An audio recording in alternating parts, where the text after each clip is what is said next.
Republicans are imploding on each other. So now you literally have Matt Gaetz against Donald Trump, Marjorie Taylor Greene against Matt Gaetz and Boebert, and McCarthy against all of them except for Donald Trump. I know it gets confusing. So let me first do this. While the GOP has decided to allow an individual named Matt Gaetz, who's under investigation for trafficking an underage child, they have allowed him to become the deal maker, to become the power broker. Here's an element worth highlighting. Let's do this. Put up the picture, full mass of McCarthy. Let me break it down this way. So the House is holding another vote today to try to elect a speaker after failing on its first 6 attempts. Now, basically, you have roughly 20 people, maybe a little less now, stopping that process from going forward.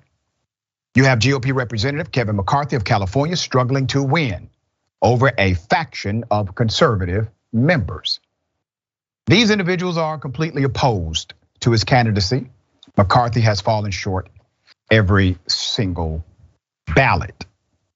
Now, let me be very clear.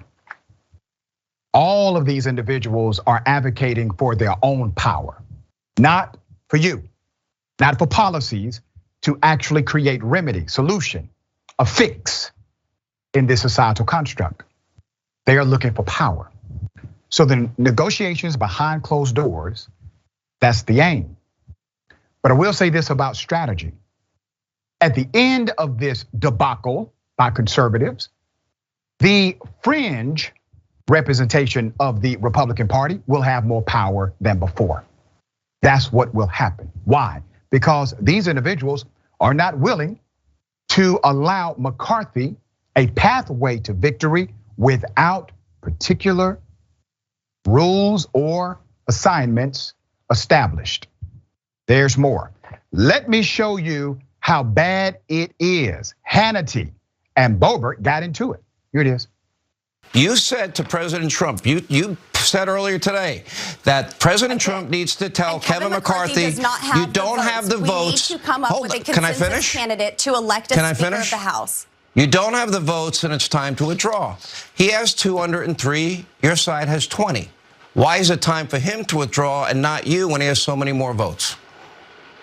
Well, Sean, he needs 218, and he does not have 218. We've been trying to work this out in private, as you said, for months. But Kevin McCarthy didn't even want to listen to us until his disappointing midterms. We all want a unified party, but this isn't chaos. It's a functioning constitutional republic. When everything is said and done, okay, I like the House Republicans will be stronger and better prepared to lead than we ever have before. I believe that this is what our founding fathers intended, and this is showing yesterday that our votes are working. Our votes aren't just a cast. Congresswoman, I'd ask you not to filibuster. Damn.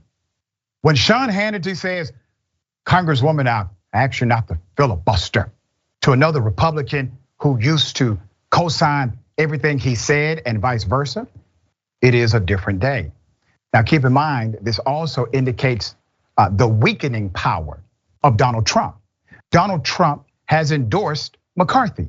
Donald Trump is calling members of Congress in the Freedom Caucus, as they call it. He's calling them saying, hey, I need you to back my guy.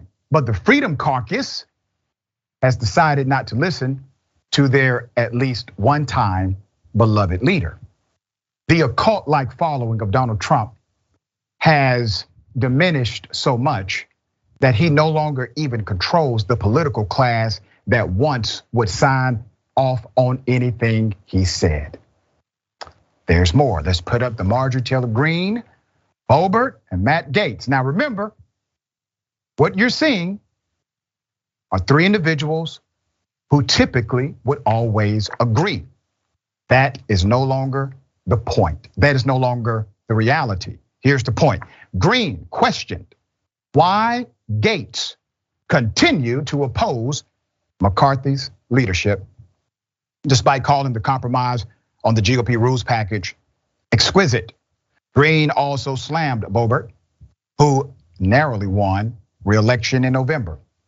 for taking McCarthy's money for re-election, but not supporting him. So let's be 100 here. What is the true ideology of all of these individuals? It's not conservative policies or the historical dynamics connected to the platform of the Republican Party. McCarthy has no backbone, period. But none of them truly have a leadership dynamic that's facing for you. They do not represent the best interest of their particular constituents nor this country. They represent their interests. The actual ideology is power. That is their ideology. So if this is confusing, replace whatever sentiment you assumed they were fighting on or for and replace that with the element of power. That is the ideology at play. There's more. Another member of the extreme right-wing faction, not a member of Congress, someone who could not win a gubernatorial seat. Well, here's a video. It's worse. It gets worse. I mean, with President Trump, they did this in the middle of the night. And our movement was so big and so powerful that they couldn't just do this in the middle of the night. They had to pull out all the stops and do this in broad daylight so everyone saw it. The way we get it changed is we get the real governor, the duly elected governor, myself in there to work with lawmakers to change our laws, put some teeth into the laws. And frankly, we need to recall every one of the Maricopa County Board of Supervisors. This woman is off her rocker. She's a former news anchor, once an anti-Trump individual, has become a pro-Trumper, but she says she's the duly elected governor of Arkansas. She's the duly of Arizona, the duly elected governor of Arizona. That's what she says she is. Nobody said that about her. She said it herself. So what do we have here? We have individuals who are so delusional, they are proclaiming things completely contrary to truth or facts. Also, this person is still an effective fundraiser for the GOP, but her personality aligns with those in the GOP Congress. It's going to be fascinating to see exactly how this plays out. But once again, you cannot say these folks represent the fringes. No, they now represent the mainstream of the conservative movement. My dear sister, thoughts here. This is all such a mess. And while it's certainly amusing for so many of us as spectators, it really is kind of embarrassing. We're supposed to be the pinnacle of democracy in the world, and we literally don't even have a functioning Congress right now. And the hippopotamus in the room that I don't think is actually being discussed very much is that this is all deliberately obstructionist while masquerading as some sort of benevolent strategy that will ultimately benefit these Republican constituents. We remember that Roger Stone had laid out a plan where he intended to maneuver Donald Trump into the speakership, and Representative Matt Gaetz seemed to be on board with that attempt. Matt Gaetz has now voted for Donald Trump to be Speaker of the House. It's all so farcical, and as entertaining as it has been, it's getting a little stale. Even Sean Hannity is over it.